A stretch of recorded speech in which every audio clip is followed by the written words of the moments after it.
Hello everybody, so Jay here from Just Technics, giving you a little update regarding the 1210 Mark 7. So it's been a little while since I did the original video. Thank you for all of your comments, and negative and positive. I like to think that people that do watch these videos do appreciate what I'm trying to do.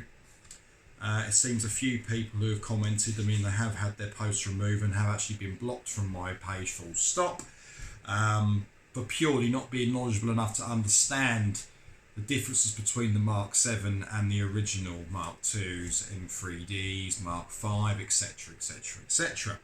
Massive difference between these particular models. Mark 7 is a completely different kettle of fish, as anyone that's ever used one will know. And just giving you now an update regarding what Technics, or Panasonic Technics, have told me. I've been on the case with them for quite a while. So first things first, let's tell you my opinion now on this turntable, considering I've been an owner of this deck for quite a while now, since these videos. I've been using it every night when I get out of here. I mean, this is the workshop, so twin unit workshop full of Technics. I've got boxes there of customer decks that have come in to be looked at. There's more around the corner. I've got my wall of decks on the other side, and this is my workshop. So basically I thought I'd do a video from here just to explain. So so my honest views on the Mark 7 after owning this deck from new and actually getting to grips and on a proper go. The only thing that I really like about it is, well, there's two things. One is the fact that you're unboxing a brand new Technics turntable. So for those of you out there that weren't ever lucky enough to buy a brand new pair or single Technics 1210 Mark 2, 3, 4, 5, whatever, okay, this is the only chance you're really going to have of doing this. There's a lot of people online, on eBay for an example, who will claim to sell new old stock that's in boxes, but the boxes are always opened, and it's a bit of a gamble trying to see whether you're going to buy something that genuinely hasn't been used or if it is genuinely new. And some people sell them as X-Trade display, X-Display. Again, no guarantees there. I would never pay silly amounts of money for something that claims to be X-Display without any possible proof that that deck has been used only either in a showroom. But let's be honest, that's never the case anymore. Everybody goes to digital now. Everyone's on CD decks and controllers. Well, everything's controllers now with USB sticks. No one really bothers with vinyl when you go into DJ shops anymore. And when you do, it's the likes of Denon, the likes of Newmark, and obviously the Pioneer PLX turntable range as well, which each in their own right. And obviously Reloop. Can't forget Reloop. It's one of my favourites out there for the Super OEM.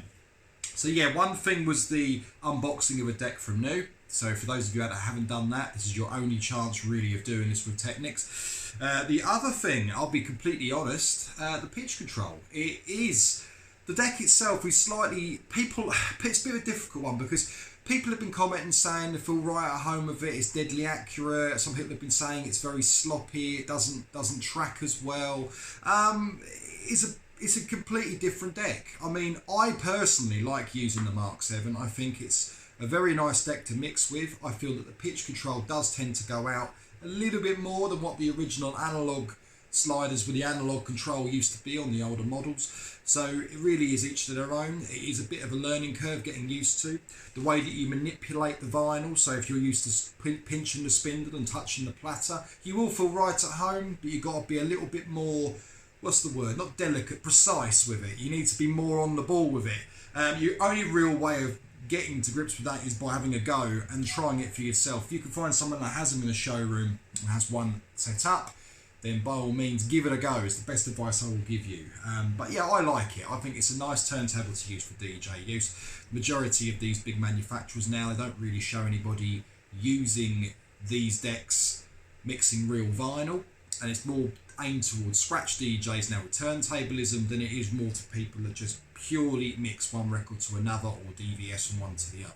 So yeah, my honest opinion from being a mixed DJ that mixes anything from techno, classic trance, and hard dance, and scratch as well, is that it is a good deck for beat mixing if you genuinely want something that has digitally controlled pitch, and you really want to go for Technics. You will not be disappointed. I think it is the best deck on the market that has been done with digitally controlled slider that is the best you can use for beat mixing. That's out of everything. And I mean, look, a close second to that will be Reloop.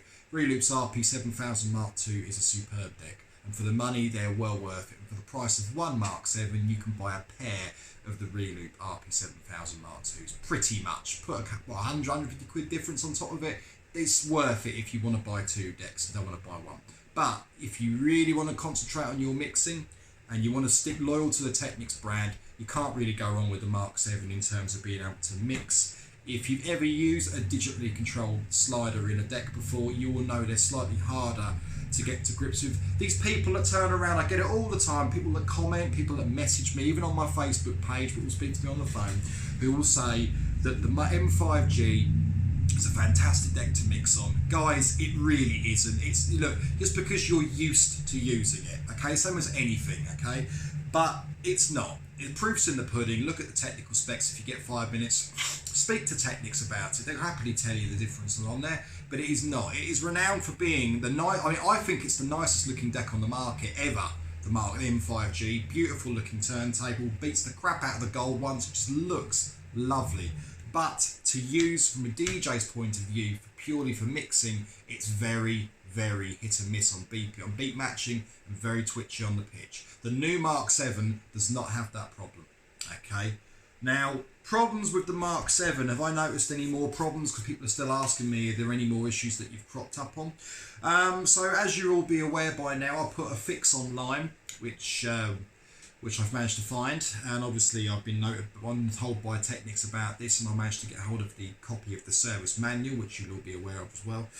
And I managed to reset the zero position because my zero was sitting more at +1 than it was at 0. So resetting that has solved the problem. Very easy to do. Follow my video on the channel as well if you wish to do so. But so far, quite a few people have commented and messaged to me on my Facebook page and said, thank you for that, Jay, it's helped. So wicked, I'm glad it has. It certainly did the job with my deck. The main issues that I found, other than that could be ticked off the list. It's about a 10-minute fix, nice and easy to do. The other two main issues that I find are a bit of a pain. This is from using them at home, the home user's point of view, not using them in a club. I would not use these in the club.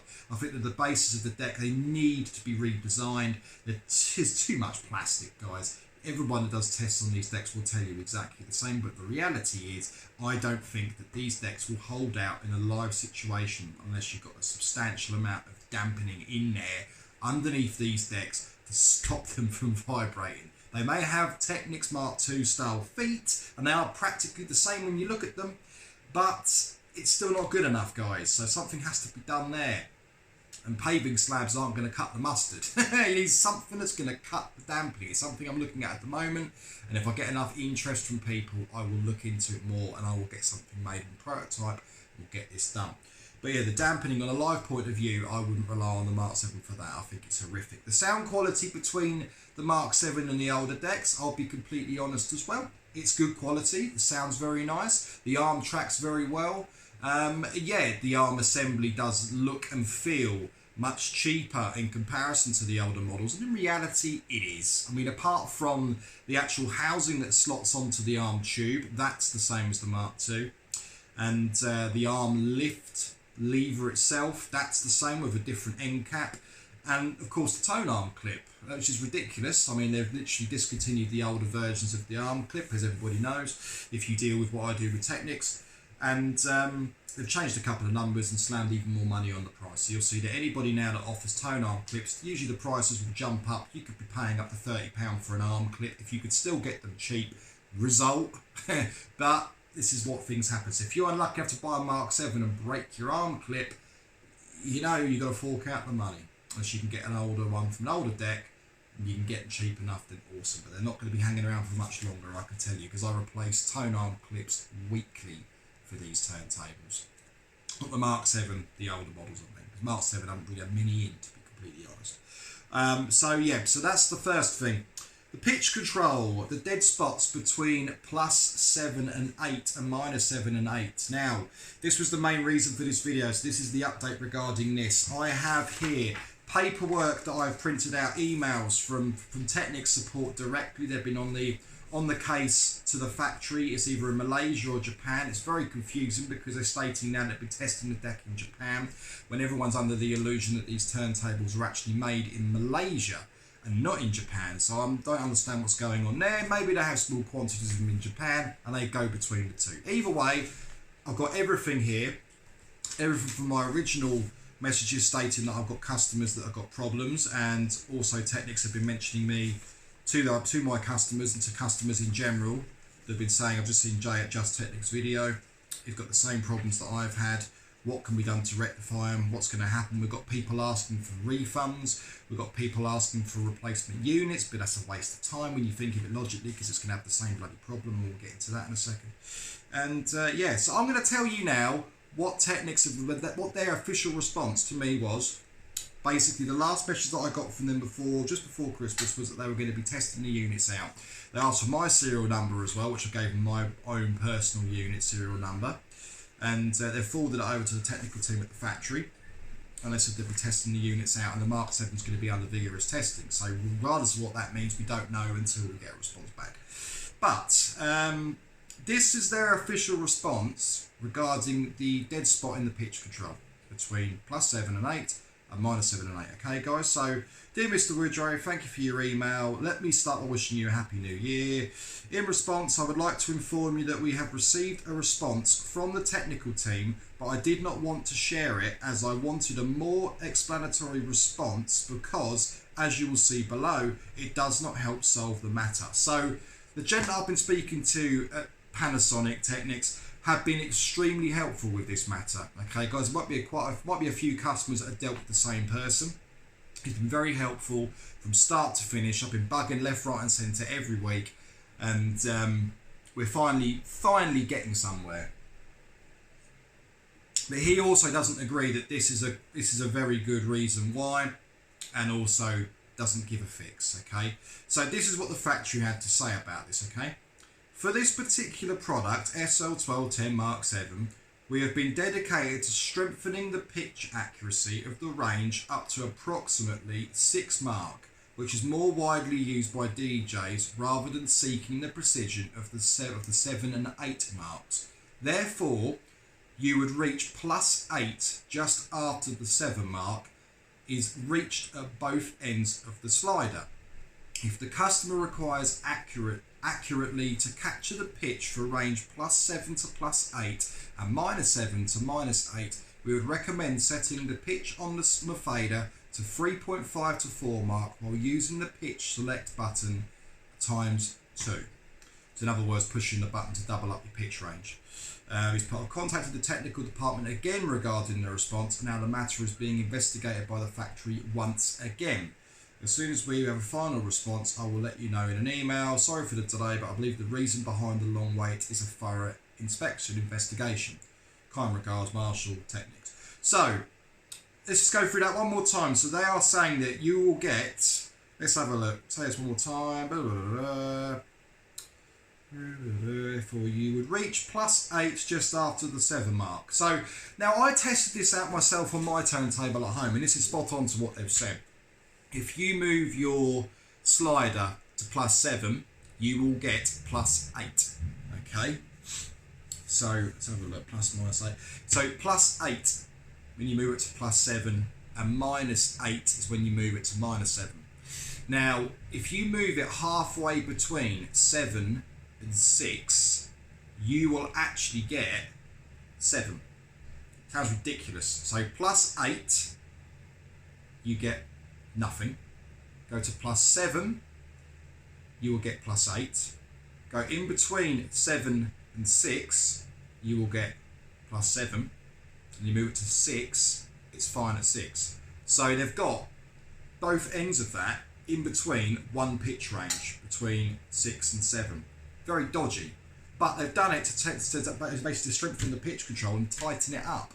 Now, it is a tight pitch control. I can't really knock that, guys. It is a nice deck to use with regards to mixing. And I agree to some extent of what they say. I mean, how many mixed DJs, unless you're going between, let's say for example, you're going between classic trance and hard dance, yeah?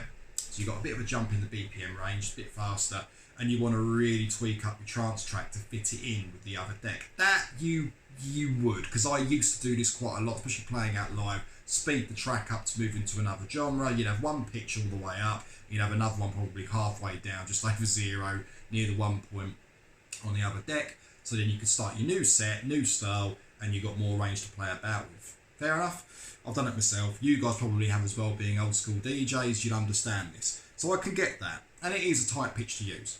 Okay. But what they don't understand is they're still conning us out of the full range of the pitch, because you've still got the dead spot. Dead spot, basically, they're admitted they've done this. They've admitted that there's a dead spot, because from 7 to 8 there's nothing. And it is spot on with that. You put it through DVS, you'll see this. I've ran it through Tractor, I've ran it through Serato, and it does quite clearly show when you move it to 7, plus or minus 7, it plays at plus 8 or minus 8. Move it halfway between 7 and 6, and it shows plus or minus 7. So it's definitely there. So you do get the full range, but you still have a big chunk of the slider which is not used. So we're still waiting to hear back regarding why this is the case, because the next step after this I've been trying to find out is how you guys can proceed with refunds. Now, the way that I look at this is quite simple. They've sold something which doesn't work properly because you've got a big gap on the slider which doesn't do anything. So that's just the equivalent of going out and buying a car and having the steering wheel only turn a set amount when it should turn more, but then they argue the fact if it turns the set amount at that point. It's not right. You bought something that should do the job and it doesn't do it. So, well, do you know what I mean? This is just straightforward stuff. So I'm still on the case with him at the moment. He has fired over another message. I sent over another one to him on Monday just to confirm that he has actually done this, and they confirm they have sent another message across, and he will obviously get back to me letting me know what the situation will be with regards to refunds and things. He asked for my receipt, gave him over a copy of the receipt from the original deck that I purchased, and started saying about trying to go down the refund part, and then said that you can basically got to contact the retailer, which is obvious what you've got to do. I knew this already. They can't obviously authorise a refund, but they said that the retailer can if you keep pressing them, and basically said that they have the final decision, either replace the unit under the warranty, which is absolutely pointless because every deck's going to have this exact same issue because it's a fault that's been put on there from manufacturing. So it's not something that you can change and have the problem resolved. They have to physically resolve this issue before you can safely say, I'm going to get a deck that has full range between plus and minus 8 actually on the slider. So they've said this, they've basically said you have to push them for a refund, they give the okay, it's either a yes or a no, and if you don't get it, you're stuck with a deck that hasn't got the correct range between 7 and 8. So all of us out there that get a little bit annoyed about this, there's not much we can really do. I mean, I deal with this for a living, and I repair these decks for a living. I modify them, I customise them as well, full service work, and this is the only deck that I've ever seen this issue on. I mean, the M5G has the same issue, guys. It's very coincidental that deck also has digitally controlled pitch, that also has a dead spot, but no one really cottoned on as much or complained as much when that deck was released. You know, it is what it is. And I suppose they probably thought exactly the same with this deck. The GR does exactly the same, and I wouldn't be surprised if the GAE does the same. But don't put my mark on it. At the end of the day, I know the GR, there's people that I deal with very well, customers that I've dealt with before in the past, I speak to quite regularly, who have bought third decks for GRs, and they've had exactly the same issue as this with the Mark 7.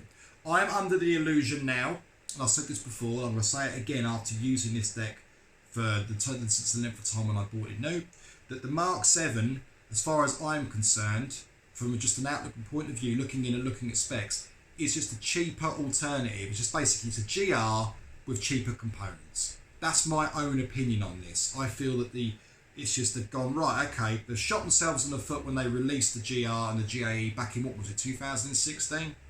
Released them as 1200 and 1210. Started saying they weren't for DJ use after they initially marketed to some degree, got the word out and feelers out with DJs, and they turned around and said that the 1200 and 1210 GR was more for hi-fi enthusiasts, was never designed for DJ, and the same as they said with the original Mark IIs. And since that happened, blow me down, a couple of years later they then released the Mark 7. It's exactly the same fucking deck as far as I'm concerned. The platter is weighted differently, it's got different construction with the platter. But the pitch control, if you look on the website between the GR and the Mark 7 and look at the specifications of how they've listed things are worded slightly different, but I wouldn't be surprised if the pitch is the same, and I wouldn't be surprised if the integrals are very, very similar. So I'm going to have to get a GR in here at some point, guys. I mean, I've got a couple of customers that are going to be bringing their decks down, and I'm going to have a look and see how it compares to the Mark 7. And what I may very well do is bring my Mark 7 in and have it on a side-by-side with the GR and do a comparison between these two models and give you my honest opinion. Because what I'll do, I'll get two records that I know that I can beat match, you know, till the fucking cows come home. I've been doing this for nearly 20 years, DJing, as well as doing all this stuff. So I'll bring two records in that I know like the back of my hand. We'll get them here, set them both up on both decks, mix between the GR and the Mark 7. Then you'll see me mix between the Mark 7 and the GR with the same records reversed. And we'll see which one tracks better, which one sounds better, which one mixes better, and we'll see the features of the deck too. I think that's going to be the best thing to do moving forward. And then we can sort of just hit the nail on the head. I think, like I said originally, because this happened originally with the M5Gs, I think they've just decided that, do you know what, it's happened before, no one's going to really cotton on. But people, all the old school DJs now, a bit older and wiser, are thinking, I'm not spending £800 on a single turntable. That's 1,600 quid for a pair, and having issues like this. But you've got to think, my one, the zero was out, I had to recalibrate the zero. If you don't have a service manual and you don't get in contact with Panasonic directly or Technics, and you have actually got the authority to get hold of the service manual or find one off the torrent sites and things, you're never going to do it unless you send it back, get a return within the 30-day period, or 30-day period to return it back and get a replacement, or within the year to get a replacement. You're pretty much stuck with it unless you speak to someone that knows what they're doing. So I put the video up and I had to reset it, and customers have benefited from this. So again, to those that have just logged on this video, I mean, it's not a live video, so as long as you log on to it, but I'll say it again. They've pretty much accepted the fact that they have set the pitch control like this. So again, +8 will be at +7, and +7 will be in between 6 and 7, about halfway in between is what I found. But yeah, once again, guys, I can confidently tell you this. It's a nice deck to use for DJs that mix. I mean, I've used all of them, every single model you can think of, from import decks from Japan all the way through to the gold models, the original Mark IIs from 1979 onwards. I've used every single model on the market that's ever been released. And the Mark 7, pitch control is probably the only real good thing that goes for this. It is digitally controlled, but it is very, very finely tuned, and it is a very nice deck to use. So yes, if you are thinking about getting one and you're not too bothered about the fact that you have got loss of pitch because you can't move the slider, but you have got the full range, that makes sense, you've got the full range, because obviously it still goes up to the range. Even when you move it, it just stops at +7. It's just crazy. So unless that really bothers you, then go for it. If you must have a brand new pair of Technics, said it so many times, put it over the phone. But my honest opinion on this, if you're looking to upgrade and you're thinking, oh, I'll get a Mark 7, it's nice to have a brand new pair of decks, unless you really have to, guys. Unless your deck is like the one I've got here, for an example. This deck here, this Mark II, is inundated with issues, okay? Somebody decided to take this apart and try and fix a power issue, to give you that idea, right? They tried to fix a power issue. They've basically taken the board off the deck, and they put way too much heat on the solder pads where the components go, and have pretty much knackered the main board. So they've broken parts of the board. Components, you try and desolder them, the board falls apart. It needs either a second-hand main board with new components, and by the time you pay for labour and changing parts over to have that done, it would probably be cheaper to just basically buy yourself another second-hand 1210 or 1200. So it is a shame. So be careful what you go for. But I would honestly, if you were looking at upgrading, unless you really want a brand new pair of 1210s or 1200s, whatever, or 1210s even, then go for it. But me, unless it's something that's been abused for years, you should send it to me and let me do the service work for you, because you'll notice a dramatic difference straight away from the minute you get them back and plug them in. Pitch control will be tighter, it will be cleaned, all the components that need to be changed will be changed, from the capacitor, various different capacitors on the boards to diodes, the power components. Just cleaning out the pitch control and cleaning the brushes and the bristles and the carbon tracks makes a massive difference, because you've got to re-lube it, re-grease everything. If it's done properly, you'll notice a big difference. Even from oiling the spindle, guys. People don't seem to realise there's a set lifespan with these. You're meant to oil them every so often. Not every week, that's just ridiculous. But to give you an idea, I mean, I sell my own bearing oil, right? That tub there, if you've got a set of Technics, if you've got a single one, that'll last you, you'll be dead by the time you get through that, right? Even a pair, that'll last you a lifetime. Unless you're physically repairing these decks, then, you know, you'll notice a big difference. But, like I say, it is what it is. These decks are fantastic if they're well looked after. The Mark 7 is a good deck. If you want to buy brand new, it's a good deck to go for. Just bear in mind the issues that I've outlaid, okay guys? So before everyone jumps on the bandwagon and starts saying, oh, you don't know what you're talking about, bad review. I had someone comment on this a little while ago. It did make me laugh. It'd been blocked from the page, saying that there's virtually no difference between the original Mark II and the new version. Bad comparison. This was on the Reloop RP7000. Biggest load of rubbish ever, that comment, because the person that's written that quite clearly doesn't know anything about them, just uses them. So if you look at the technical specs between the two, or even if you just take the deck apart, you will see that everything on that deck is completely different, and it's digitally controlled, the slider, not full analog. So that in itself says it all. They've not kept anything original. The only original parts, like I said, is the tone arm clip, the tone arm housing that holds the tube, which is this section here that holds the tube. So, again, holds the tube, that's on the new deck. The arm lift, that's on the new deck. And the clip itself that holds the tone arm. That is it. Everything else is new. That's it, guys. So again, thank you to everybody that watches my videos. Thanks to everyone that subscribes. Gives any level of feedback and comments. I really appreciate, whether it's negative or positive. Like, everyone loves a rant, I can understand that, but before you do write it, just think before you type, guys. I mean, people that genuinely don't know what they're talking about, I'm not even going to bother commenting. I will just remove the comment, and I'll block you as well, because I feel it's not fair. Everyone's got freedom of speech, but to slate somebody because they claim I don't know what I'm talking about, that's not good enough.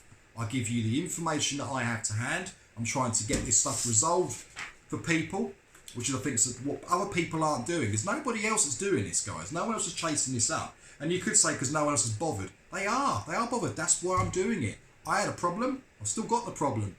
Several other customers I'm dealing with haven't even bought these from me because thank God they haven't.